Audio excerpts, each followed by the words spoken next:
आप teach by Kapil sir YouTube channel में स्वागत है। आज हम लोग पढ़ रहे हैं क्लास ट्वेल्थ के यूनिट सेकेंड में जितनी भी इम्पोर्टेंट एमसीक्यू हैं सभी को एक एक कर कवर किया जाएगा।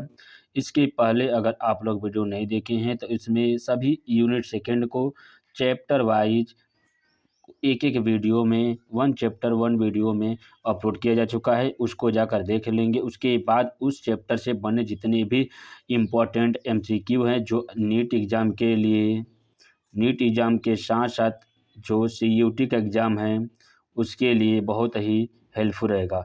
तो हम लोगों का मेन टारगेट है नीट तथा सीयूटी में जितने भी इम्पोर्टेंट बहुविकल्पी क्वेश्चन आते हैं सभी को एक एक कर कवर किया जाएगा। आप लोग बस इतना ध्यान रखिएगा कि बिना एक बार नोट्स कंप्लीट किए बगैर अगर आप लोग एमसीक्यू बना रहे हैं तो आपकी लापरवाही होगी, क्योंकि एमसीक्यू तभी आपका सॉल्व होगा जब आपके नोट्स एक बार कंप्लीट रहेगा। करने का तात्पर्य यह है कि एक बार पूरे के पूरे क्लास को कवर कर लीजिएगा, उसके बाद उस चैप्टर से बने संबंधित जितने भी इम्पोर्टेंट क्वेश्चन है उसके बाद क्वेश्चन को करिएगा, आपकी तैयारी अच्छी बनती रहेगी। आप प्रैक्टिस भी करेंगे और नोट्स को इग्नोर करेंगे तो भी कम आपको सफलताएं नहीं मिलेगी। सिर्फ नोट्स पढ़ेंगे प्रैक्टिस नहीं करेंगे तो भी पढ़ते। करने का मतलब ये दोनों काम आपको एक ही साथ में करिएगा। वन चैप्टर एक बार अच्छे से एनसीईआरटी बुक रखकर उसको कंप्लीट करिए, उसके बाद उस चैप्टर से संबंधित जितने भी इम्पोर्टेंट एमसीक्यू हैं सभी को एक एक कर कवर करिए। तो हम लोग चलते हैं एक एक क्वेश्चन को यहाँ से ध्यान देते हैं। देखिए क्वेश्चन नंबर 1 क्या है कि डीएनए के खंड कैसे होते हैं। देखिए क्या है, डीएनए के खंड कैसे होते हैं। तो देखिए डीएनए के ऊपर आप लोग पढ़े होंगे, क्लास 10th में भी पढ़े थे, क्लास 12th में भी है। तो कहा जा रहा है कि डीएनए के बारे में पढ़े हैं, अब उसके ऊपर कैसे कैसे क्वेश्चन बनते हैं ये आपको ध्यान रखना है। ये देखिए नीट 2017 में एक क्वेश्चन आया हुआ है। तो यहाँ से ये आपको पता चलेगा जितने भी यहाँ पर एमसीक्यू कराया जा रहा है सभी के सभी प्रीवियस ईयर्स क्वेश्चन हैं। कहने का तात्पर्य है कि यहाँ ये जो क्वेश्चन है सभी किसी न किसी एग्जाम में आए हुए हैं। अब देखिए क्या डीएनए के खंड कैसे होते हैं। अगर डीएनए के ऊपर आप लोग क्लास देखना चाहते हैं तो उसके ऊपर कंप्लीट वीडियो बनाकर अपलोड किया जा चुका है, जाकर वहाँ से देखकर अपनी तैयारी को और मजबूत कर सकते हैं। देखिए डीएनए के खंड होते हैं, ऑप्शन देखिए क्या है, देखिए क्या है ऑप्शन, ऋणात्मक होते हैं, धनात्मक होते हैं या उदासीन होते हैं, या कहा जा रहा है कि वे अपने आमाप के अनुसार धनात्मक या ऋणात्मक आवेश हो सकते हैं। देखिए कहा जा रहा है कि जो डीएनए का खंडन होता है, आप लोग कमेंट बॉक्स में कमेंट कीजिए कि डीएनए का फुल फॉर्म क्या है तथा डीएनए के खोजकर्ता कौन है तथा डीएनए के डबल हेलिक्स मॉडल के बारे में कौन बताया था। तो यहाँ पर है कि डीएनए के खंडन होते हैं। देखिए ना, ये देखिए धनात्मक होते हैं ऋणात्मक होते हैं, तो ये जो डीएनए के खंड होते हैं ये सदैव ऋणात्मक होते हैं। कैसे होते हैं, ऋणात्मक होते हैं। तो कैसे होते हैं हम लोग यहाँ पर अच्छे से ध्यान से देखते हैं। इसमें कहा जा रहा है कि देखिए हम अक्सर देखा जाता है कि जो डीएनए होता है यह ऋणावेशित अणु होता है। कहा जा रहा है कि ये ऋणावेशित अणु होता है, इसका तात्पर्य है कि ये ऋणावेशित होता है। अब देखिए कहा जा रहा है कि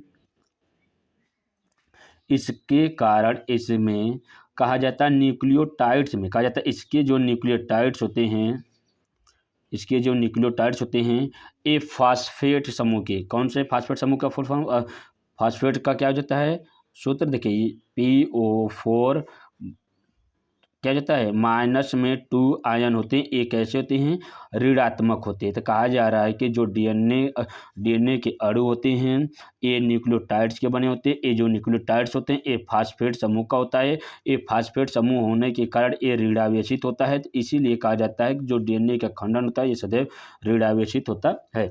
लेकिन कहा जा रहा है कि जो डीएनए में फास्फोडाइएस्टर बंध, कहा जा रहा है कि डीएनए में जो बंध का निर्माण होता है, कौन सा बंध का निर्माण होता है, तो फास्फोडाइएस्टर बंध के निर्माण के दौरान। कहा जा रहा है कि अब देखिए 2 क्वेश्चन आपका यहाँ से कंप्लीट हो जाता है कि डीएनए में कौन सा बंध होता है, तो फास्फोडाइएस्टर बंध बंद होता है।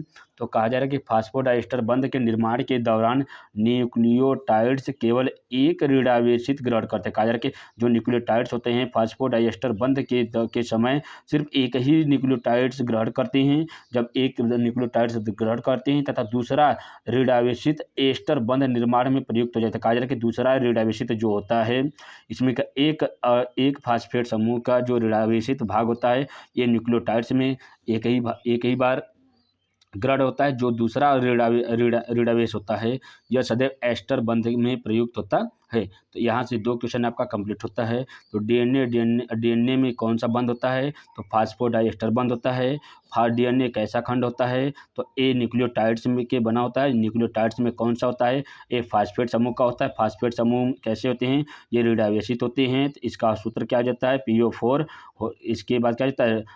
2 ऋण आवेश होता है। इसके बाद दूसरा एक आवेश से न्यूक्लियोटाइड का निर्माण होता है। दूसरा कहा जाता है कि इसके जो ऋणावेशित होते हैं दूसरे वाले ए एस्टर बंध का निर्माण करते हैं। इस प्रकार से क्वेश्चन नंबर 1 का ऑप्शन नंबर बी हो जाता है कि डीएनए की खंडन सदैव ऋण आवेशित होते हैं। नेक्स्ट क्वेश्चन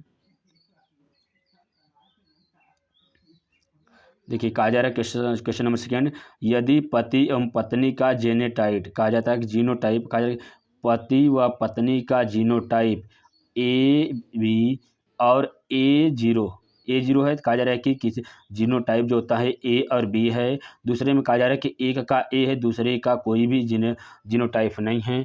तो इसके बच्चे के रुधिर वर्ग में कितने जीनोटाइप तथा फिनोटाइप संभव हो सकते हैं? तो कहा जा रहा है कि जीनोटाइप तथा फिनोटाइप के ऊपर कंप्लीट वीडियो देखना चाहते हैं तो इसमें चैप्टर वाइज शॉर्ट वीडियो के थ्रू भी वीडियो अपलोड किया जा चुका है। जाकर वहां से देखकर अपनी तैयारी को और मजबूत कर सकते हैं। वहाँ पे स्पष्ट रूप से आपको समझाया गया है कि किस प्रकार से संतान से कहा जाता है कि अभिभावक से संतानों में ब्लड रिलेशन चलता है। ठीक है, इसमें कहा जा रहा है कि जो जीनोटाइप तथा फिनोटाइप की संभावनाएं कितनी होती है? तो ये देखिए 3 जीनोटाइप 3 फिनोटाइप 3 जीनोटाइप 4 फिनोटाइप। तो यहाँ पर कहा जा रहा है कि 4 जीनोटाइप तथा 3 फिनोटाइप होते हैं क्योंकि एक फिनोटाइप यहाँ पर एब्सेंट होता है। तो इस आधार पर देखा जाता है कि ऑप्शन नंबर सी हो जाता है कि 4 जीनोटाइप तथा 3 फिनोटाइप का निर्माण होता है। कैसे होता है देखिए, अब कहा जा रहा है कि AB जो होता है, देखिए AB जो होता है इसको सदैव हम लोग कैसे दर्शाते हैं? A और B। देखिए वहाँ पर अच्छे से आपको स्पष्ट रूप से समझाया गया कि कंप्लीट वीडियो में जो आपको चैप्टर वाइज कराया गया है वहाँ से पर आपको जाकर देखेंगे तो वहाँ पर स्पष्ट रूप से समझ में आ जाएगा कि किस प्रकार से ब्लड रिलेशन को समझाया गया। एकदम आसानी तरीके से आपको वहाँ पर समझाया गया है। उस क्लास को देखने के बाद आप आसानी से समझ सकते हैं। कहा जा रहा है कि AB है जो रुधिर वर्ग वाले पति, कहा जा रहा है कि A जो रुधिर वर्ग है A पति होते हैं। दूसरा कहा जा रहा है कि A रुधिर वर्ग जो होता है A रुधिर वर्ग में कहा जा रहा है कि इसको जो जीनोटाइप होते हैं सदैव A है तथा A दूसरा वाला इसमें एब्सेंट है। कहा जाए कि रुधिर समूह वाली पत्नी के मध्य बने संबंध द्वारा उत्पन्न संतति में 4 प्रकार के जीनोटाइप तथा 3 प्रकार के फिनोटाइप होने की संभावनाएं व्यक्त की जाती या। ठीक है, आगे देखिए कैसे है।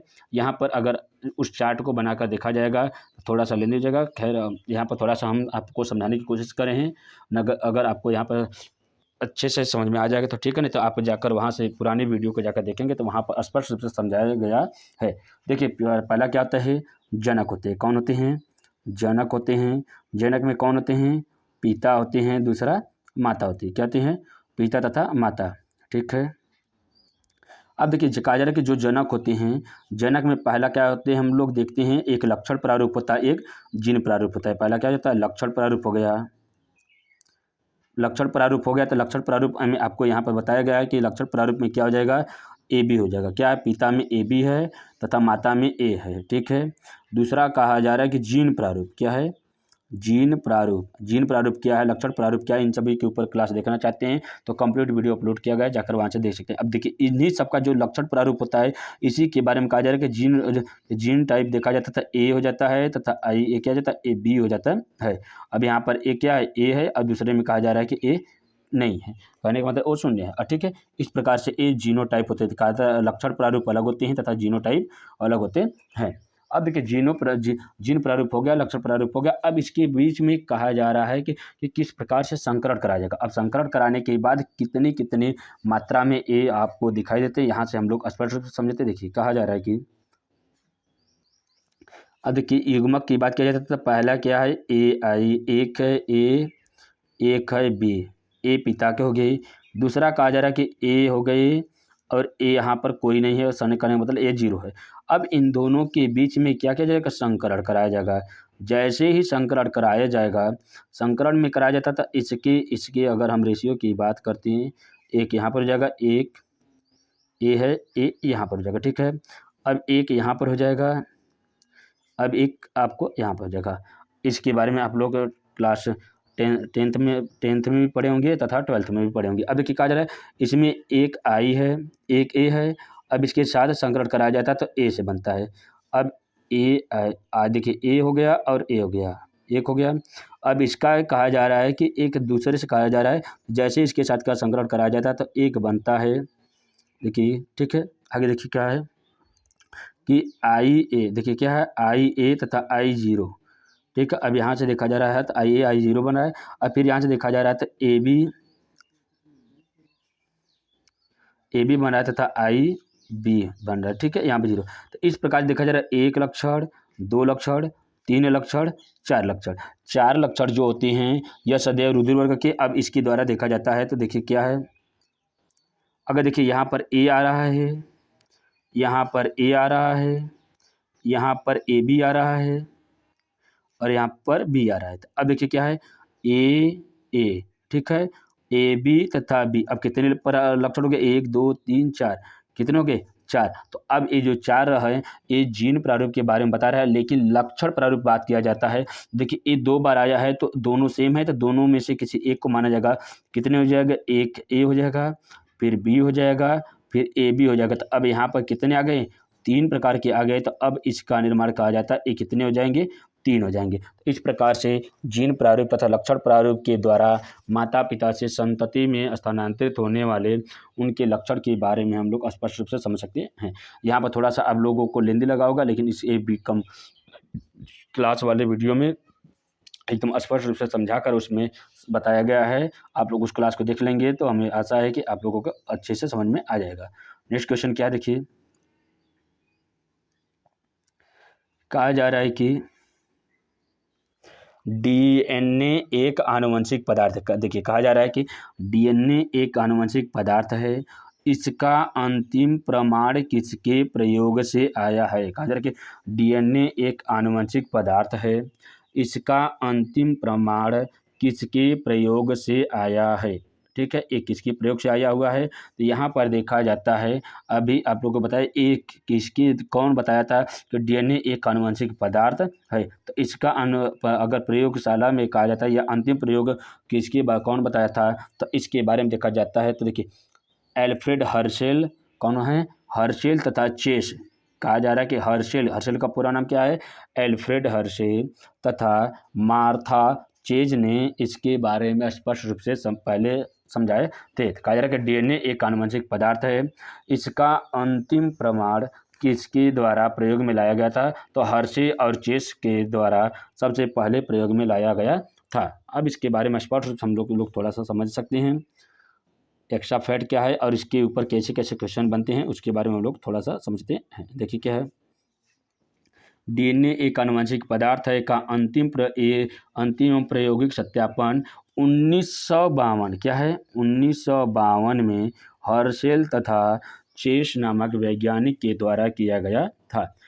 इसमें कहा जाता है कि जो हर्शेल ने कहा था कि जीवों में आनुवंशिक पदार्थ होने की पुष्टि तथा उसके बारे में कई साइंटिस्ट ऐसे थे जो इसके बारे में स्पष्ट रूप से समझाते थे। कौन थे, एवरी, मैकलायड और एवं मैककार्टी ने रूपांतरण की जैव रासायनिक प्रकृति की खोज की। कौन कौन, देखिए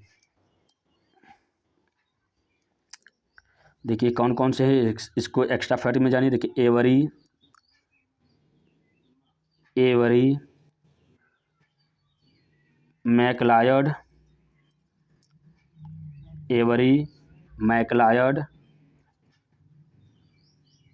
मैककार्टी, मैकलायड तथा मैककार्टी ने सब ने क्या किया था, रूपांतरण क्या बताए थे, रूपांतरण के बारे में समझाया था, किसके बारे में, जैव रासायनिक प्रकृति की खोज। कहा जा रहा है कि जैव रासायनिक प्रकृति की खोज के बारे में कौन बताता है, एवरी, मैक्लायड तथा मैककार्टी ने रूपांतरण के रूप में जैव रासायनिक प्रकृति की खोज के बारे में बताया था। अब कहा जा रहा है कि हर्शे एवं चेस ने अपने प्रयोग हेतु जीवाणु भोजी विषाणुओं को दो भिन्न माध्यम में संवर्धित किया था। कहा जा रहा है कि जो जीवाणु भोजी थे और उसके बारे में दो भागों में विभाजित किए थे। एक में देखिए, एक में कहा जा रहा है कि एक में फास्फोरस 32, उसके बाद दूसरे में कहा जा रहा है कि सल्फर 35, क्या सल्फर 35 रेडियो सक्रिय तत्व उपस्थित थे जो जीवाणुओं के क्रमशः डीएनए एवं कोशिका भित्ति की प्रोटीन में समाहित हो गए थे। कहा जा रहा है कि जो फास्फोरस तथा सल्फर के रेडियो सक्रिय तत्व थे, उनकी उपस्थिति में जो जीवाणु क्रमशः डीएनए एवं कोशिका भित्ति के प्रोटीन में समाहित हो गए थे। अब कहा जा रहा है कि जब इन विषाणुओं ने जीवाणुओं को, देखिए कहा जा रहा है कि जो बैक्टीरियोफेज है या जो जीवाणु भोजी होते हैं, ये विषाणु, तो कहा जा रहा है कि विषाणुओं ने जीवाणुओं को संक्रमित किया। तो जीवाणु में विषाणु के रेडियो सक्रिय फास्फोरस 32 तत्व पाया गया जो डीएनए के आनुवंशिक पदार्थ होने की पुष्टि करता है, न कि प्रोटीन की। कहा जा रहा है कि जो फास्फोरस समूह होते हैं यह डीएनए के आनुवंशिक पदार्थ होने की पुष्टि करता है, न कि इसके प्रोटीन के बारे में। कहा जा रहा है कि शुरुआत में कुछ साइंटिस्ट का कहना ये था कि जो आनुवंशिक पदार्थ प्रोटीन था, लेकिन कुछ साइंटिस्ट के हर्शल तथा चेस नामक वैज्ञानिक ने आए तो इन्होंने ये स्पष्ट रूप से समझाया कि किसी भी एक जीव के आनुवंशिक भाग जो होते हैं ये डीएनए होते हैं। अगर जब तक डीएनए के बारे में स्पष्ट रूप से नई लोगों को जानकारी थी, तो कुछ साइंटिस्टों का एक कहना था कि जो आनुवंशिक पदार्थ मानव शरीर में यह है, या कहा जाता है कि जीवों में जो आनुवंशिक पदार्थ होता है वो प्रोटीन था। लेकिन ये हर्शल तथा चेस ने जब डीएनए के बारे में स्पष्ट रूप से समझाया तो वहाँ पर प्रोटीन की जो पद्धति चल रही थी वहाँ पर वो फेल हो गई। तो कहा जा रहा है उसी समय कहा जा रहा था कि जो आनुवंशिक पदार्थ होता है किसी भी जीव में डीएनए होता है। नेक्स्ट क्वेश्चन,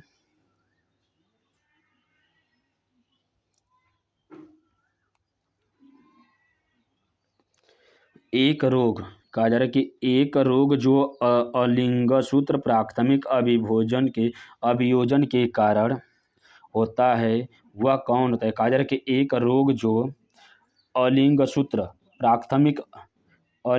प्राथमिक अभियोजन के कारण होता है वह कौन सा होता है। देखिए, डाउन सिंड्रोम क्या होता है, क्लाइफेंटर सिंड्रोम क्या था, टर्नर सिंड्रोम क्या होता है, तथा दांत कोशिका अलगता क्या होती है। इन सभी के ऊपर कंप्लीट वीडियो विथ एग्जाम्पल के थ्रू समझाया गया है। जाकर वहां से देखकर आप लोग स्पष्ट रूप से समझ सकते हैं, क्योंकि ऐसे क्वेश्चन आपके एग्जाम में जरूर बनते हुए मिलेंगे। और ये सब क्वेश्चन बहुत ही आसान होते हैं, एक से दो बार बस खाली आप लोग वीडियो को देखकर अगर समझ लेंगे तो आपसे इससे बनने वाले जितने भी क्वेश्चन, चाहे देखिए क्वेश्चन आपका याद रहेगा, क्वेश्चन का तरीका थोड़ा सा चेंज कर सकता है, लेकिन क्वेश्चन अगर आप लोग एक बार बुक को पढ़े रहेंगे या एक बार कोर्स को कंप्लीट किए रहेंगे तो उससे बनने वाले क्वेश्चन के आइडिया आपको थोड़ा सा जानना है। बाकी क्वेश्चन का जो तरीका रहेगा सब कुछ वो सब सेम ही रहता था। इन सभी के ऊपर जाकर आप लोग वीडियो देख सकते हैं। इसके ऊपर हम लोग बहुत ज़्यादा चर्चा नहीं करेंगे क्योंकि ये बहुत ही आसान होते हैं। अब जाकर उसको आप लोग क्लास देखेंगे तो आपको स्पष्ट रूप से समझ में आ जाएगा। तो यहाँ पर कहा जा रहा है एक रोग जो अलिंगसूत्री प्राथमिक अभियोजन के कारण होता है तो यह सदैव डाउन सिंड्रोम के कारण होता है। आप लोग बताइएगा कि जो डाउन सिंड्रोम होता है इसका निर्माण किस गुणसूत्र के द्वारा होता है। आप लोग इसके बारे में कमेंट बॉक्स में कमेंट करिए कि डाउन सिंड्रोम में गुणसूत्रों पर क्या प्रभाव पड़ता है, क्लाइनफेल्टर सिंड्रोम में क्या गुणसूत्रों पर प्रभाव पड़ता है तथा टर्नर सिंड्रोम में गुणसूत्रों पर क्या प्रभाव पड़ता है।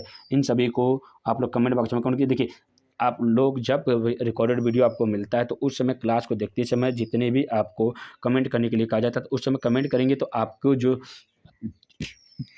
याद रहता है, या जब कोई चीज़ आपको नहीं याद रहता है उस समय जब आपको कमेंट करेंगे या आप लोग उसका आंसर बताएंगे तो वो चीज़ आपको काफ़ी देर तक याद रहती है, जल्दी भूलता नहीं है। आप लोग साइलेंट होकर सिर्फ क्लास को देखेंगे तो आप लोगों को जो डाउट है या जो आपका हेजिटेशन वो कभी समाप्त नहीं हो सकता है।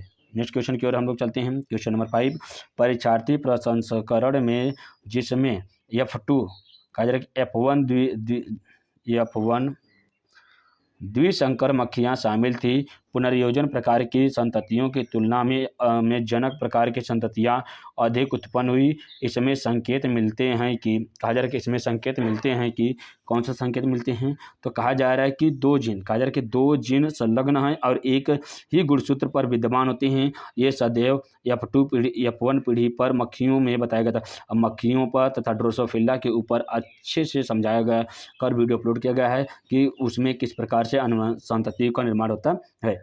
आप लोग उस क्लास को जाकर देख सकते हैं और अपनी तैयारी को मजबूत कर सकते हैं। कहा जा रहा है कि परीक्षार्थी संकरण या कहा जा रहा है कि फर्स्ट क्रॉस इसमें कहा जाता है कि टेस्ट क्रॉस में जिसमें F1 द्विसंकर मक्खियाँ शामिल थी, पुनर्योजन प्रकार की संततियों की तुलना में जनक प्रकार की संतति अधिक उत्पन्न होने से संकेत मिलते हैं दो जीन संलग्न है वह एक ही गुणसूत्र पर विद्यमान होते हैं। यही F1 पीढ़ी में स्पष्ट रूप से समझाया गया है, किसमें, मक्खियों में। आप लोग क्लास को जाकर देख सकते हैं। तो इसमें ड्रोसोफिला में किस प्रकार से होता है उसके ऊपर भी क्वेश्चन आता है। नेक्स्ट क्वेश्चन देखिए, मैच कराना है। देखिए, अगर आप लोगों को मिलान करने वाला आता है तो मिलान करने वाला अगर आपको उसमें से एक दो क्वेश्चन का आपको आंसर पता है तो मिलान करने वाला बहुत ही आसान हो जाता है। देखिए, ये 2016 में एक क्वेश्चन आया हुआ है। देखिए, जब आपको क्लास 12th में पढ़ाया जाता था प्रभाविता बहुप्रभाविता बहुजीनी वंशागति या इन सभी को अगर जब आपको कहा जाता है कि आनुवंशिकता की कुछ शब्दावलियाँ हैं तो उसके ऊपर बहुत ज़्यादा बच्चे ध्यान नहीं देते। देखिए, उन्हीं से ये उठकर क्वेश्चन आया हुआ है। इसीलिए कहा जा रहा है कि एक बार अगर आप लोग नोट्स को कंप्लीट कर लेंगे तो उसके बाद उस चैप्टर से बनने वाले जितने भी इंपॉर्टेंट क्वेश्चन हैं सभी को आसानी से आप लोग कर सकते हैं। बाकी आप लोग को पता है कि इस समय CUT का हो चाहे आपका नीट का हो, इन सबों का कट ऑफ कितना हाई जा रहा है। तो इसलिए कहा जा रहा है कि 1 से 2 बार आप लोग एग्ज़ाम से पहले NCERT को कवर करिए और चैप्टर वाइज आप लोग MCQ करना शुरू करिए। जब चैप्टर वाइज MCQ करेंगे तो आपका जो भी क्वेश्चन रहेगा या जिस चैप्टर को कवर किए हैं उसके बाद जितने भी इंपॉर्टेंट क्वेश्चन हैं सभी उसमें बनते चले जाएंगे। अगर आप लोग नहीं बिना नोट से पढ़े हुए अगर आप लोग सिर्फ प्रैक्टिस कर रहे हैं तो भी आपका ज्ञान अधूरा ही रहेगा। देखिए, इसमें कहा जा रहा है कि प्रभाविता क्या है, तो प्रभाविता कहा जा रहा है कि विषम युग्मजीव जीव में केवल एक ही एलील स्वयं को अभिव्यक्त करते हैं। ये सभी के सभी प्रभावी लक्षण कहलाते हैं। अब कहा जा रहा है कि सप्रभाविता, तो ये विषम युग्मजीव में होती है। देखिए, जब सप्रभाविता जो होती है यह सदैव विषम युग्मजीव में होता है। तो कहा जा रहा है कि विषम युग्मजीव जीव में दोनों ही एलील स्वयं को पूरी तरह अभिव्यक्त करते हैं, यह सप्रभाविता में आते हैं। उसके बाद कहा जा रहा है बहुप्रभाविता, तो बहुप्रभाविता सदैव एकल जीन होते हैं। कहा जा रहा है कि ये सदैव एकल जीन अनेक लक्षणों को प्रभावित करते हैं। तो ये देखिए, अनेक लक्षण बहुत सारे, तो इसीलिए कहा जा रहा है कि बहुप्रभावी जीन कहा जाता है कि ये अनेक लक्षणों पर प्रभावित होते हैं। दूसरा कहा बहुजीनी वंशागति, बहुजीनी वंशागति के बारे में स्पष्ट से कहना है। तो कहा जा रहा है कि अनेक जीन एकल लक्षण का नियंत्रण करते हैं। ये सभी के सभी बहुजीनी प्रारूप कहा जाता है। तो अब इस आधार पर ऑप्शन को देखा जाता है। ए का दूसरा कहाँ पे है। देखिए, ए का दूसरा डी में है और एक ए में है। इस प्रकार से देखा जाता है। अब देखिए, बी का इसमें कहा जा रहा है कि तीसरा, बी का तीसरा इसमें देखा जा रहा है कि बी का तीसरा नहीं, बी का पहला इसमें, तो ये गलत हो जाएगा। बाकी आपका राइट आंसर ए हो जाएगा। ए का दूसरा, बी का तीसरा, सी का चौथा, ए का डी का चौथा हो जाता है। इस प्रकार से क्वेश्चन आते हैं। आप लोग आनुवंशिकता की जो आपका चैप्टर है मेंडल की आनुवंशिकता की इकाई जो होती है उसके में कुछ शब्दावलियाँ है, उस शब्दावली को जाकर आप लोग देख सकते हैं, क्योंकि इसमें कहा जा रहा है कि 4 शब्दावली के बारे में इसमें आप लोग पढ़े हैं और शायद उसमें आप लोगों को अलग से शब्दावलियों के बारे में क्वेश्चन आ जाए। तो इसलिए कहा जा रहा है कि आप लोग क्या पढ़कर ये बोर्ड का एग्जाम देते इसके ऊपर मैटर नहीं करता है, लेकिन आप लोग उस चैप्टर को फिर से पुनः पढ़िए और जब पुनः पढ़ेंगे तो आप लोगों को ये समझ में आएगा कि उस समय आप लोगों बोर्ड के एग्ज़ाम देने की तैयारी में और उसको पढ़े थे, अब आपको कंपटीशन की तैयारी करने के लिए उसको पढ़ना है। तो अब जब पढ़ेंगे तो उसमें अलग से तरीके से उसमें कुछ न कुछ आपको नया चीज़ जरूर मिलेगा। तो इसलिए कहा जा रहा है कि प्रत्येक दिन ये आप लोग कम से कम 6 से 7 घंटे आप लोग NCERT बुक पढ़िए। उसके बाद उस चैप्टर से बनने वाले जितने भी इंपॉर्टेंट MCQ हैं उसको भी आप लोग करना शुरू करिए। ठीक है, बाकी हम चैप्टर वाइज आप लोगों को एक दिन आपको क्लासेस देते रहेंगे। नेक्स्ट क्वेश्चन देखिए क्या है। निम्नलिखित में से कौन सा हीमोफीलिया का सबसे अधिक उपयुक्त वर्णन प्रयुक्त करता है। कहा जा रहा है कि हीमोफीलिया, देखिए हीमोफीलिया के ऊपर भी कंप्लीट वीडियो अपलोड किया गया है और उससे जितने भी क्वेश्चन बनते हैं हम लोग उस पर ध्यान देते हैं, बाकी आप लोग क्लास को जाकर देख सकते हैं। देखिए कहा जा रहा है कि हीमोफीलिया क्या है। देखिए हीमोफीलिया एक्स संलग्न पर अप्रभावी होता है। कहा जा रहा है कि ये जो हीमोफीलिया होता है या एक्स क्रोमोसोम ये पहले ही आ जाएगा तो पहला आंसर ही इसका राइट आंसर हो जाएगा। तो कहा जा रहा है कि 7 का ऑप्शन नंबर ए हो जाता है। देखिए कहा जा रहा है कि हीमोफीलिया एक्स संलग्न अप्रभावी जीन का विकार होता है। इस रोग में चोट लगने के काफ़ी समय बाद तक रुधिर का थक्का नहीं जमता है। कहा जा रहा है कि इस रोग के चोट लगने के काफ़ी समय बाद तक रुधिर का थक्का नहीं जम पाता है, जिसके कारण रुधिर बहता रहता है। इस रोग को रुधिर स्राव रोग या कहा जाता है कि ब्लीडर डिजीज भी कहा जाता है। क्या कहा जाता है? ब्लीडर डिजीज भी कहा जाता है, या कहा जाता है कि ये कहा जाता है कि जब किसी व्यक्ति को चोट लग जाता है तो हीमोफीलिया रोग से ग्रसित रहता है तो उसमें रक्त का थक्का नहीं बन पाता है, जिसके कारण कम समय में अधिक से अधिक उसके शरीर का रक्त का स्रावण कर दिया जाता है। तो अब जब रक्त का थक्का नहीं बनेगा तो स्राव अधिक हो जाता है, तो रक्त की कमी हो जाती है। तो इसी रक्त की कमी के कारण इस रोग को रुधिर स्राव रोग भी कहा जाता है। इस प्रकार से क्वेश्चन नंबर 7 का ऑप्शन नंबर ए हो जाता है। नेक्स्ट क्वेश्चन देखिए, क्वेश्चन नंबर 8, निम्नलिखित में से कौन सा एक प्रारंभिक प्रकूट होता है। देखिए प्रारंभिक प्रकूट कौन सा होता है, तो प्रारंभिक प्रकूट के बारे में देखा जाता है तो सदैव देखिए एडेनिन होते हैं, यूरेसिल होते हैं तथा ग्वानिन होते हैं। ये जो होते हैं ये सदैव प्राथमिक प्रकूट के रूप में आते हैं, या कहा जाता है इसे प्रारंभिक प्रकूट कहा जाता है। अब इसी को कहा जाता है, देखिए अब इसी को अगर आप लोग थोड़ा समझना चाहते हैं तो इसी को स्टार्टेट, अब देखिए प्रकूट को इसमें कहा जाता है, क्या कहा जाता है? कोडॉन। आप लोग ये समझे होंगे। तो कहा जाता है स्टार्टिंग जो कोडॉन होता है या प्रारंभिक प्रकूट होते हैं, तो ये कहा जाता है कि स्टार्टिंग, कभी कभी ये सब कुछ शब्द ऐसे हो जाते हैं जो इंग्लिश में उसका यूज कर दिया जाता है, क्योंकि हल्का फुल्का आप लोगों को इंग्लिश में लैंग्वेज भी आना चाहिए बायो में। अब देखिए कहा जा रहा है कि कोडॉन जो होता है ये कोडॉनों के रूप में कहा जाता है कि प्रारंभिक कोडॉन या तो स्टार्टिंग कोडॉन कौन से होते हैं? एडेनिन होते हैं, यूरेसिल होते हैं तथा ग्वानिन होता है। कहा जाता है AUG जो होता है ये आपका प्रारंभिक कोडॉन होते हैं। जो मिथियोनिक कहा जा रहा है कि जो मिथियोनिन नामक अमीनो अम्ल को कूट करता है। अब इसे कूट करने के बाद क्या बनता है? देखिए क्या है? UAA, ये क्या होता है? यूरेसिल एडेनिन के साथ मिलता है। उसके बाद दूसरा बनाया जाता है यूरेसिल एडेनिन तथा ग्वानिन का निर्माण होता है। अब इसके बाद कहा जाता है जैसे ये प्रकट होता है, अब लास्ट में आने के बाद यूजीए पर आकर क्या हो जाता है? ये समाप्त हो जाता है। देखिए आपको प्रारंभिक के बारे में पूछा है, लेकिन आप लोगों को लास्ट वाला भी पता होना चाहिए। तो लास्ट कोडॉन कौन से होते हैं या स्टॉप कोडॉन कौन से होते हैं? तो यूरेसिल, ग्वानिन तथा एडेनिन जो होता है यह स्टॉप कोडॉन होता है। इस प्रकार से आप लोग आसानी से समझ सकते हैं। नेक्स्ट क्वेश्चन नंबर 9 देखिए क्या है। एक लंबे पदरूपक प्रजनन उद्यान मटर पादप को एक बौने पदरूपक प्रजनन उद्यान मटर पादप से संग्रहित कराया जाता है, तब F1 पादपों को स्वपरागित किया जाता है। तो जीन पर देखिए आप लोग उसके ऊपर ध्यान न दीजिए। देखिए इसमें कहा जा रहा है कि उद्यान जो मटर होता है, आप लोग उद्यान मटर के वैज्ञानिक नाम क्या होते हैं इसको आप लोग कमेंट बॉक्स में कमेंट करिए। अब कहा जा रहा है कि इसमें कहा जा रहा है कि उद्यान मटर को जो प्राथमिक या F1 पादपों में स्वपरागण कराया जाता है, तो इसके लक्षण प्रारूप के बारे में नहीं पूछकर इसे जीन प्रारूप के बारे में पूछता है। तो जीन प्रारूप में कौन सा इसमें लक्षण आते हैं? तो सदैव इसमें 1:2:1 का रेशियो बनता है। कौन सा होता है? 1:2:1 का अनुपात बनता है। तो इस प्रकार से देखा जाता है। तो कौन सा ऑप्शन हो जाएगा? अब देखिए 1:2 बनता है। अब इसमें कहा जाता है कि कुछ अलग से ऑप्शन दिया गया इसमें कि लंबे होते हैं, और लंबे होते हैं तो समयुग्मजीय होते थे। ये शुद्ध रूप से लंबे होते हैं, शुद्ध रूप से लंबे हो जाते हैं, तो इसमें कहा जाता है कि ये लंबे समयुग्मजीय होते हैं। दूसरे कहा जा रहा है कि ये विषम युग्मजीय होते हैं, लेकिन कैसे हो जाते हैं? ये लंबे होते हैं। बाकी एक जो लक्षण होता है ये सदैव बौने होते हैं, इसलिए यहाँ पर बौना हो गया एक। दूसरा कहा जा रहा है कि लंबे होते हैं लेकिन विषम युग्मजीय होते हैं, ये शुद्ध रूप से लंबे होते हैं, इसलिए कहा जाता है कि लंबे होते तथा समयुग्मजीय होते हैं। इसका चार्ट किस प्रकार से बनाया जाता है आप लोग जाकर क्लास को देखेंगे तो उसमें स्पष्ट रूप से समझाया गया है कि इसके चक्र को किस प्रकार से बनाया गया है। अगर इसके लक्षण प्रारूप की बात किया जाता है तो कितना हो जाएगा?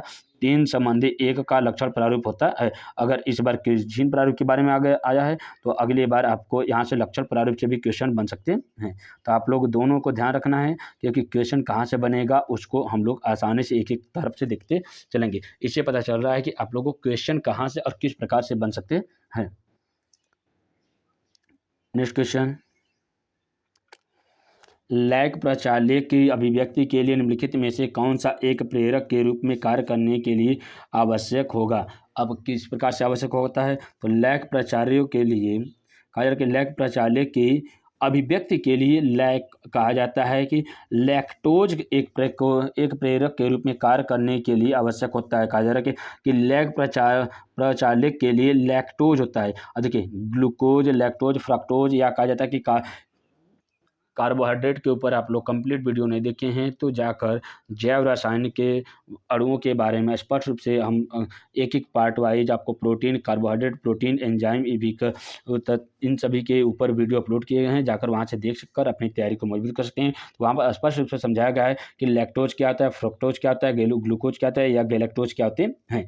यहाँ पर बात किया जा रहा है कि लैग प्रचालक की अभिव्यक्ति के लिए किसका प्रयोग किया जाता है, तो लैक्टोज का प्रयोग किया जाता है। इसमें कहा जा रहा है कि लैक्टोज कार्य करने के लिए आवश्यक होता है। लैग प्रचालक एक प्रेरणी प्रचालक है जिसमें लैक्टोज, बी गैलेक्टोसाइड क्या होता है, लैक्टोज के साथ साथ बी ग्लाइकोसाइडेज एंजाइम का आधार होता है तथा यह प्रचालक के स्विच को बंद एवं खोखले या खोलने का कार्य करता है। कहा जा रहा है कि यह प्रचालक के स्विच को बंद तथा खोलने का कार्य करता है। कौन, लैक्टोज। अब लैक्टोज के साथ साथ कौन सा होता है, बी बीटा गैलेक्टोसाइडेज। ठीक है, नेक्स्ट क्वेश्चन देखिए क्या है, क्वेश्चन नंबर 11। डीएनए अंगुली छापी, कहा कि डीएनए अंगुली छापी की किसी भी तकनीक के लिए निम्नलिखित में से किस एक की आवश्यकता नहीं होती है। डीएनए अंगुली छापी की किसी भी तकनीक के लिए निम्नलिखित में से किस एक की आवश्यकता नहीं होती है, तो किस एक की आवश्यकता नहीं होती है। तो यहाँ पर देखा जाता है जिंक अंगुली, कहा जाए कि जिंक अंगुली विश्लेषण की आवश्यकता नहीं होती है। यहाँ पर ऑप्शन नंबर ए हो जाता है, बाकी सभी की आवश्यकताएं होती है। अब यहाँ पर देखा जाता है कि डीएनए अंगुली छापी किसी भी तकनीक के लिए जिंक अंगुली विश्लेषण की आवश्यकता नहीं पड़ती है। जिंक अंगुली विश्लेषण एक छोटी प्रोटीन संरचनात्मक रूपांकन है जिसमें जिंक आयनों द्वारा अणु के रूपों में स्थायित्व प्रदान किया जाता है। इस प्रकार से क्वेश्चन नंबर 11 का ऑप्शन नंबर ए हो जाता है। बाकी आप लोग क्वेश्चन को आसानी से समझते रहिए और देखते रहिए और अपनी तैयारी को मजबूत करते रहिए और डेली आप लोग अपनी एनसीईआरटी बुक को कवर करते रहिए। नेक्स्ट क्वेश्चन, राइबोसोम का एक संकुल जो आरएनए के एकल रज्जु के साथ जुड़ा होता है क्या कहलाता है। राइबोसोम का एक संकुल जो आरएनए के एकल रज्जु के साथ जुड़ा होता है क्या कहलाता है। तो क्वेश्चन नंबर 11 का ऑप्शन नंबर देखा जाता है तो ये सदैव पॉलीसोम होते हैं। क्या होते हैं, ये सदैव पॉलीसोम होते हैं। अब देखिए पॉलीसोम क्या होते हैं, या देखा जाता है कि जो देखिए आप लोग कमेंट बॉक्स में कमेंट कीजिए कि राइबोसोम जो होता है या प्रोकैरियोटिक में पाया जाता है या यूकैरियोटिक में पाया जाता है। देखिए कहा जा रहा है कि प्रोकैरियोटिक कोशिका में अधिकांश राइबोसोम एक संदेशवाहक का कार्य करता है। संदेशवाहक में कहा जाता है कि आरएनए कितने होते हैं, एमआरएनए, टीआरएनए तथा आरआरएनए। कौन सा, आरआरएनए होता है। देखिए राइबोसोमल आरएनए, मैसेंजर आरएनए तथा ट्रांसफर आरएनए, तीन प्रकार के आरएनए होते हैं। तो अब कहा जाता है कि जो प्रोकैरियोटिक कोशिका में अधिकांश जो राइबोसोम होते हैं ये संदेशवाहक आरएनए या कहा जाता है कि एमआरएनए, कहा जाता है कि संदेशवाहक आरएनए मतलब कि ऐसे आरएनए जो संदेश को पहुंचाने मतलब सूचनाओं को ट्रांसफ़र करने के लिए आते हैं। तो इसीलिए कहा जाता है कि मैसेंजर आरएनए होते हैं।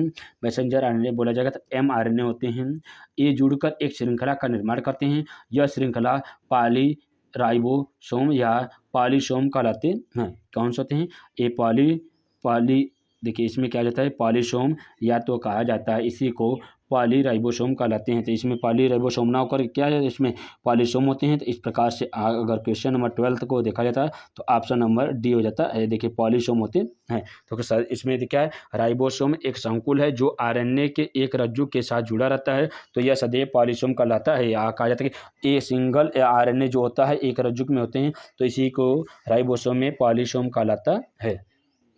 ठीक है, नेक्स्ट क्वेश्चन देखिए।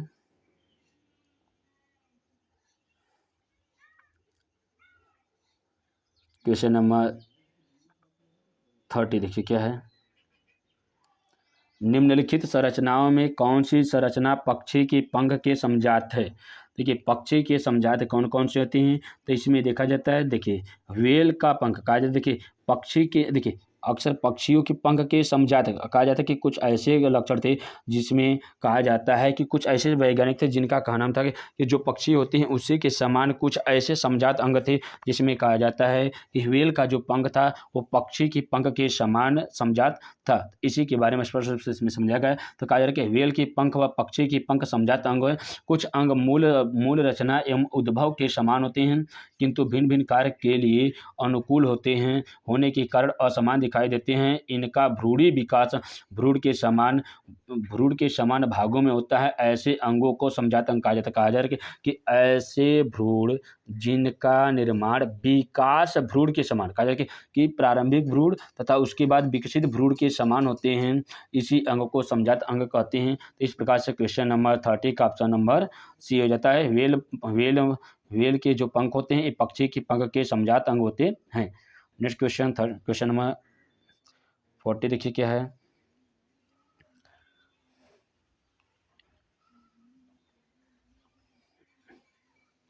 जीवन की उत्पत्ति के संदर्भ में दो कथन स्पष्ट रूप से समझे। देखिए 2016 में आए हुए क्वेश्चन हैं। देखिए कहा कि जीवन की उत्पत्ति के समय, देखिए जीवन की उत्पत्ति के समय कुछ यहाँ पर कथन दिए गए हैं, इसमें कौन सा कथन सही है कौन सा कथन गलत है इसके बारे में समझना है।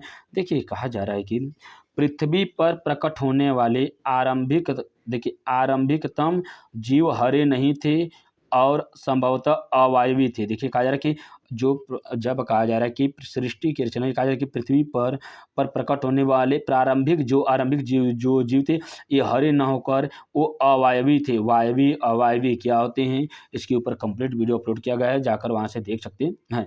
अब कहा जा रहा है कि ये दो, देखिए कहा जा रहा है कि आरंभिक रूप से कहा जाता है ये सदैव वायवी थी। अब कहा जा रहा है कि शुरुआत में कहा जाता है कि हरे पौधे रहेंगे, तो हरे पेड़ पौधे रहेंगे तो जीव जंतु साथ में रहेंगे, क्योंकि बिना जीव जंतुओं के अगर आग, देखिए पादपों को कार्बन डाइऑक्साइड की आवश्यकता होती है और जीव जंतुओं को ऑक्सीजन की आवश्यकता होती है। तो अगर सिर्फ एक रहेगा, एक नहीं रहेगा तो इसकी ज़िंदगी नहीं चल सकती। जब ऑक्सीजन, मतलब कहा जा रहा है कि जीव जंतु रहेंगे तो पौधे नहीं रहेंगे तो इसकी दिनचर्या नहीं चल सकती। तो इसीलिए कहा जा रहा है कि दोनों की आवश्यकता होगी। तो उस समय ऐसे जीव पाए होंगे जो बिना ऑक्सीजन के अपना श्वसन की प्रक्रियाएं कर लेते हैं। तो बिना ऑक्सीजन के श्वसन की क्रिया को संपन्न करने वाले या पूरा करने वाले जीवधारी को अवायवी श्वसन जीवधारी कहा जाता है। तो इस प्रकार से पहला ऑप्शन क्या जाता है, राइट हो जाता है। अब देखिए क्या है, कहा जा रहा है कि पृथ्वी पर प्रकट होने वाले आरंभिकतम जीव हरे नहीं थे, कैसे थे, ये अवायवी थे, ये राइट आंसर है। उसके बाद देखा जा रहा है कि दूसरा ऑप्शन, प्रथम प्रकट होने वाले स्वपोषी जीव रसोस्वपोषी थे जिन्हें ऑक्सीजन का उत्सर्जन नहीं किया था। तो इस प्रकार से क्वेश्चन नंबर 50 का देखिए क्या है, क्वेश्चन नंबर 40 का देखिए क्या है, ए और बी दोनों के दोनों राइट होते हैं। और देखिए कहा जा रहा है कि पृथ्वी पर प्रकट होने वाले आरंभिक जीव अवायवी, रासायनिक, परपोषी थे। स्वपोषी प्रथम स्वपोषी जीव थे जो जल का प्रकाशीय अपघटन नहीं कर पाए, जिसमें ऑक्सीजन भी उत्पन्न नहीं हुए। इसी को कहा जाता है सल्फर जीवाणु। क्या हो जाता है इसमें, सल्फर तथा जीवाणु थे। ठीक है, इस प्रकार से क्वेश्चन नंबर 14 का ऑप्शन नंबर बी हो जाता है।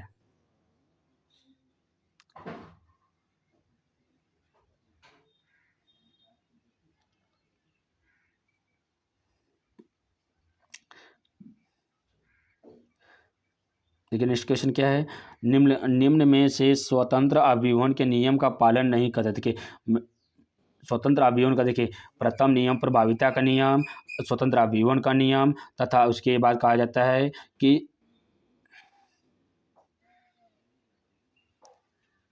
तीसरा क्या है, पृथक्करण का नियम। तो इस तीनों नियम से के ऊपर से क्वेश्चन बनते हैं। तो इस तीनों नियम को जाकर आप लोग स्पष्ट रूप से समझ सकते हैं। इसके ऊपर पहले से वीडियो बनाकर अपलोड किया जा चुका है।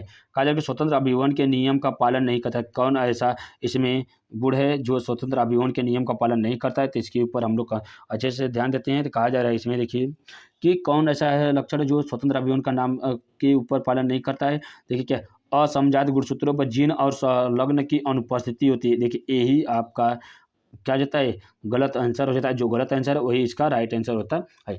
अब इसके ऊपर हम लोग स्पष्ट रूप से चलते हैं कि जीन जो होते हैं, जीन्स को जो संलग्न और जीन एक ही गुणसूत्र पर पाए जाते हैं, ये युग्मक बनते समय अलग नहीं होते हैं और स्वयं के लक्षणों को परिलक्षित नहीं कर पाते हैं। तो इस प्रकार से क्वेश्चन नंबर 50 का ऑप्शन नंबर ए हो जाता है।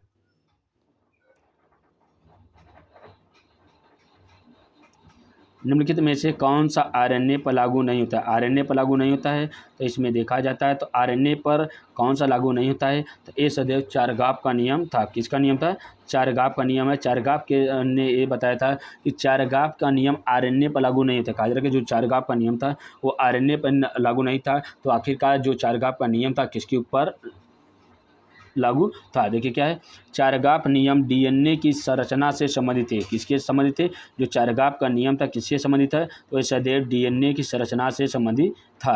अगर इन चारगाप, देखिए पहला क्या है, चारगाप का नियम क्या है, तो ये सदैव डीएनए की संरचना से संबंधित है। इस नियम के अनुसार सभी जीवों की किसी भी कोशिका की, कारण के सभी जीवों की किसी भी कोशिका के डीएनए में पिरिमिडीन और प्यूरिन क्षारकों का अनुपात एक संबंधी एक का होता है। कायर के चारगाव के नियम के अनुसार कहा जाता है कि जो डीएनए होता है, डीएनए में पिरिमिडीन और प्यूरिन की मात्रा जो होती है उसमें कहा जाता है कि जो अम्ल और क्षार का जो नियम होता है, देखिए इसी चारगाव के नियम को ही अम्ल क्षार का नियम कहा जाता है। कहा जाता है कि इसमें जो अम्ल होते हैं और जो क्षार होते हैं या जो पिरिमिडीन होते हैं और जो प्यूरिन होते हैं, इसकी जो अनुपात की बात किया जाता है सदैव एक बराबर होते हैं। कहा जाता है कि एक संबंधी एक का होता है। इस प्रकार से एक कहा जाता है कि इसमें ग्वानिन अणुओं की संख्या साइटोसिन अणुओं के बराबर होती है और एडेनिन अणुओं की संख्या थाइमिन अणुओं की संख्या के समान होती है। अब इसमें कहा जाता है कि जो चारगाव के नियम बताया गया था कि जितने देखिए एडेनिन हो गए, ग्वानिन हो गए, साइटोसिन हो गए, थाइमिन हो गए। अब कहा जाता है जितने ए, देखिए ए बराबर हो गए। अब देखिए जितने एडेनिन होगा उतने ग्वानिन होगा, जितना साइटोसिन होगा उतना ही थाइमिन होता है। इसीलिए कहा जाता है अम्ल क्षार का अनुपात या अम्ल क्षार का नियम, क्योंकि जितना इसमें प्यूरिन होगा उतना ही पिरिमिडिन होगा। अगर ए 50% होगा तो ए भी 50% होगा। अगर ए 40% होगा तो 40% में 20% ए होगा तो 20% ए होगा। बचा शेष कितना, 60%। 60% में एडेनिन होगा तथा ग्वानिन होगा। 30% ए हो जाएगा, 30% ए हो जाएगा। इसी के नियम को चारगाव का नियम कहा जाता है। चारगाव का नियम सदैव डीएनए की श्रृंखलाओं पर लागू करता है, आरएनए श्रृंखलाओं पर लागू नहीं करता है। नेक्स्ट क्वेश्चन नंबर 70 देखिए, कहा जा रहा है कि इसमें निम्नलिखित मानव वंशागति में भरे हुए सांकेतिक प्रभावित व्यक्ति का रूपांतरण होता है, जो निम्न वंशागति के प्रकार के द्वारा स्पष्ट रूप से समझाए गए हैं। इसमें देखिए कहा जा रहा है कि किस प्रकार से इसकी संरचना का निर्माण होता है। पहले ऑप्शन को देखा जाता है। हाँ, अब देखिए क्या है,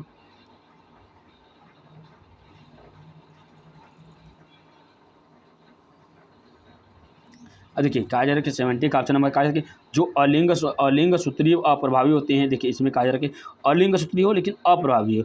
इसमें कहा जा रहा है कि दी गई वंशावली कौन सा है, वंशावली अलिंग सूत्रीय अप्रभावी विकृति को दर्शाती है, क्योंकि इसमें कहा जाता है कि इस विकृति में दो उत्परिवर्तन जीन वंशागत होते हैं, जिनमें एक जीन प्रत्येक जनक से प्राप्त होती है। यह विकृति सामान्यतः दो वाहकों पर होती है। इस स्थिति में स्वास्थ्य प्रभावित होते हैं, किंतु व्यक्ति में एक उत्परिवर्ती जीन और एक सामान्य जीन उपस्थित होती है। वाहक में सामान्य जीन के साथ अप्रभावी बच्चे होते हैं, जिसमें 25% संभावनाएं होती है, 25% अवसर होते हैं, और बचा शेष 50% अवसर इन अप्रभावी लक्षणों के होते हैं जो स्वयं भी वाहक होते हैं, तथा 25% ऐसे होते हैं जो स्वयं वाहक नहीं होते हैं। अगर कि 25% अवसर उन प्रभावी बच्चे के होते हैं जिनमें अप्रभावी जीन उपस्थित होते हैं। इस प्रकार से क्वेश्चन नंबर 70 का ऑप्शन नंबर सी हो जाता है। नेक्स्ट क्वेश्चन,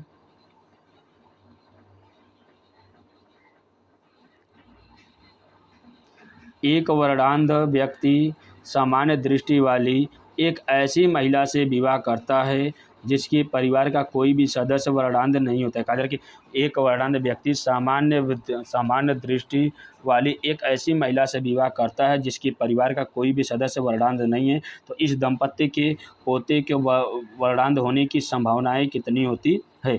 इसमें कहा जाता है कि शून्य होती है। कितना होती है? शून्य होती है। अब देखा जाता है वर्णांधता के ऊपर, आप लोग वीडियो नहीं देखें तो इसके ऊपर जाकर वीडियो देख सकते हैं। स्पष्ट रूप से समझाएगा कि उसमें किस प्रकार से वर्णांध व्यक्ति में वो एक पीढ़ी से दूसरी पीढ़ी में वंशानुगत होते हैं। इसमें स्पष्ट रूप से समझाएगा। देखिए, एक वर्णांध व्यक्ति सामान्य दृष्टि, देखिए वर्णांध व्यक्ति एक सामान्य व्यक्ति है, दृष्टि वाली एक ऐसी महिला से विवाह करता है जिसके परिवार का कोई भी सदस्य वर्णांध नहीं है, तो इस दंपत्ति की पोते में वर्णांध होने की संभावना कितनी होती है? सदैव शून्य होती है। नेक्स्ट क्वेश्चन,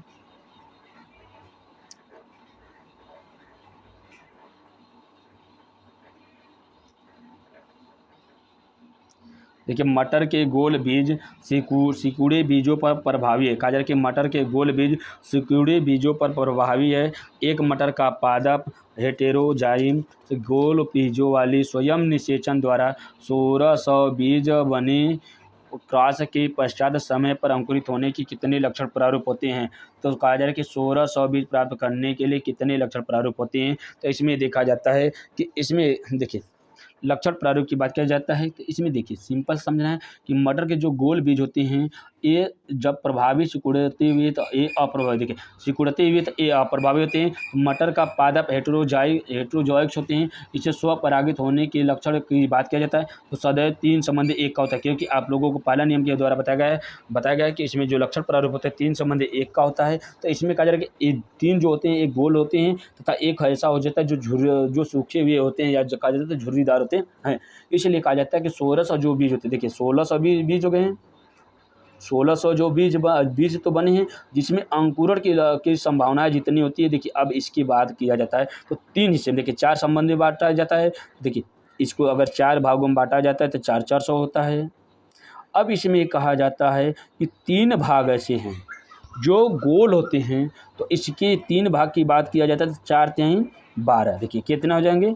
1200 ऐसे लक्षण होंगे जो सदैव कैसे हो जाते हैं? वो शुद्ध रूप से अंकुरित होते हैं। बाकी जितने भी 1% मतलब 400 ऐसे हो जाते हैं जो क्या हो जाते हैं? गोल होते हैं, कहा जाता है कि झुर्रीदार होते हैं, या तो कहा जाता है ये सिकुड़ कर कैसे सिकुड़े हुए बीज होते हैं। तो इस प्रकार से हम स्पष्ट कर सकते हैं कि 1600 बीज का अनुपात निकाला जाता था 3 संबंधी 1 का होता है। 3 हिस्सा इसका क्या हो जाता है 1600 का जो गोल होते हैं, और 1 हिस्सा ऐसा हो जाता है जो सिकुड़ा हुआ रहता है या कहा जाता है झुर्रीदार होता है। तो इस प्रकार से जो लक्षण प्रारूप होते हैं ये अंकुरण के लिए वो सदैव 1200 होते हैं। नेक्स्ट क्वेश्चन, मनुष्य में नर प्रारंभिक मातृ कोशिका व मादा, कहा जा रहा है कि मनुष्य में नर प्रारंभिक मातृ कोशिका व मादा मातृ कोशिका द्वारा उत्पन्न युग्मकों का अनुपात होता है। कहा जा रहा है कि दोनों का अनुपात की बात किया जाता है तो दोनों का अनुपात देखा जाता है तो कौन सा होता है? मनुष्य में नर के युग्मकों की संख्या एक प्रारंभिक लिंग कोशिका से 4 का निर्माण होता है। अब कहा जाता है कि वह प्रारंभिक मादा युग्मक से एक अंड मातृ कोशिका से एक ही अंड का निर्माण करते हैं। तो इस प्रकार से देखा अनुपात की बात किया जाता है तो सदैव 4 संबंधी 1 का होता है। देखिए इसमें कहा जाता है कि मातृ कोशिका है, उसके बाद माता, कहा जाता है देखिए नर की प्रारंभिक मातृ कोशिका व मादा कोशिका द्वारा। अब देखिए दोनों की बात किया जाता है, इसमें इसका जो अनुपात होता है इसका 4 होता है, बाकी मातृ कोशिका का जो अनुपात होता है सदैव 1 होता है। तो इस प्रकार से 4 संबंधी 1 का अनुपात प्राप्त होता है। नेक्स्ट क्वेश्चन,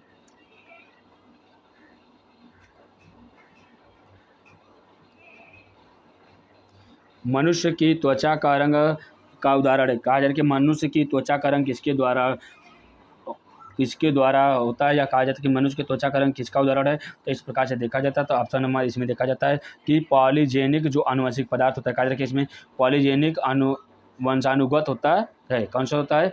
पॉलीजेनिक वंशानुगति होती है। इसको स्पष्ट रूप से कहा जाता है कि वह गुण जो मनुष्य जो बहुत से जीवों के द्वारा होता है, इसे पॉलीजेनिक वंशानुगति कहा जाता है। इसका प्रभाव संयुक्त जीवी प्रभाव होता है। इसका उदाहरण मनुष्य की त्वचा का रंग है। इस रंग को तीन जीवों के द्वारा नियंत्रित किया जाता है। प्रत्येक जीन गहरे रंग को मिलाकर बनाते हैं। इस प्रकार से देखा जाता है। तो 21 का ऑप्शन नंबर डी हो जाता है। क्वेश्चन नंबर 22 का एक जीन प्रारूप व लक्षण प्रारूप के एक जैसे जोड़े के बीज को संकरण कराने पर युग्मक द्वारा रिवर्स क्रॉस को कहते हैं। कहा कि एक जीन प्रारूप व लक्षण प्रारूप के एक जैसे जोड़े के बीच को दो संकरण कराने पर युग्मक द्वारा रिवर्स क्रॉस को कहते हैं। कहा जाए कि रिवर्स जो क्रॉस होता है ये सदैव रेसिप्रोकल क्रॉस होते हैं। क्या होता है? रेसिप्रोकल क्रॉस होते हैं। तो कहा जाता है कि जब दोनों जनकों के लक्षण प्रारूप व जीन प्रारूप समान हैं, तब युग्मकों के विपरीत संकरण रेसिप्रोकल क्रॉस होते हैं। ठीक है। क्वेश्चन नंबर 23 देखिए। निम्न में से कौन सी स्थिति दिए गए उदाहरण में सही रूप से लिंग निर्धारण करती है? सही रूप से लिंग निर्धारण किसके द्वारा किया जाता है? तो क्वेश्चन नंबर 23 का ऑप्शन नंबर ए होता है। कहा जा रहा है कि इसमें XO प्रकार के लिंग गुणसूत्र टिड्डे में लिंग निर्धारण के लिए आवश्यक होता है। इस प्रकार से देखा जाता है। तो ये हो जाता है कि तिलचट्टा या टिड्डे में XO प्रकार के लिंग निर्धारण का एक उदाहरण होता है। इसके नर में केवल एक X गुणसूत्र ऑटोसोम होता है, जबकि मादा में एक जोड़ी X गुणसूत्र होते हैं। क्वेश्चन नंबर 23 के बाद 24 देखिए।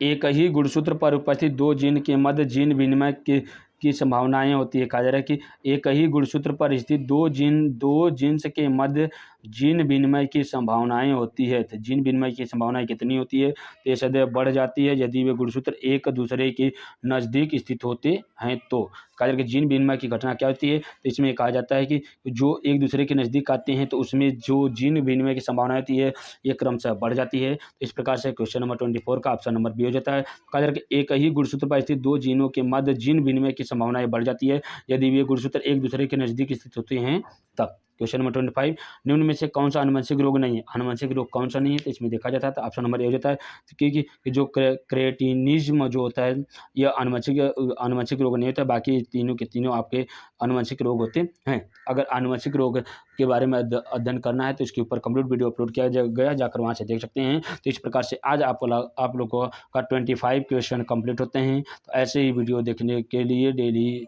वीडियो देखने के लिए चैनल को लाइक करिए, सब्सक्राइब करिए तथा अपने मित्रों को शेयर करते रहिए। हम आपको एग्जाम से पहले आपका 11th के तथा 12th के जितने भी बायो के सभी चैप्टर है, सभी से जितने भी इंपॉर्टेंट क्वेश्चन बनते हैं जो आपके एग्जाम के लिए, सभी को एक एक कर आपको ला देंगे। आप लोग निश्चिंत होकर आप लोग अधिक से अधिक नोट्स को पढ़ने की कोशिश करिए। नोट्स पढ़े रहेंगे तो आपको क्वेश्चन को जो प्रैक्टिस रहेगा वो आसानी से कर पाएंगे, क्योंकि मेन रामबाण आपका NCERT बुक है। NCERT बुक पढ़िए। बाकी आप लोग चैनल को फॉलो करिए, चैनल जिसमें आप लोगों को डेली आप लोगों का 25 क्वेश्चन लाते रहेंगे और आप लोगों का बिना समय गवाए आपका 25 क्वेश्चन समाप्त होता है। टाटा bye bye, take care, thank you so much, bye bye.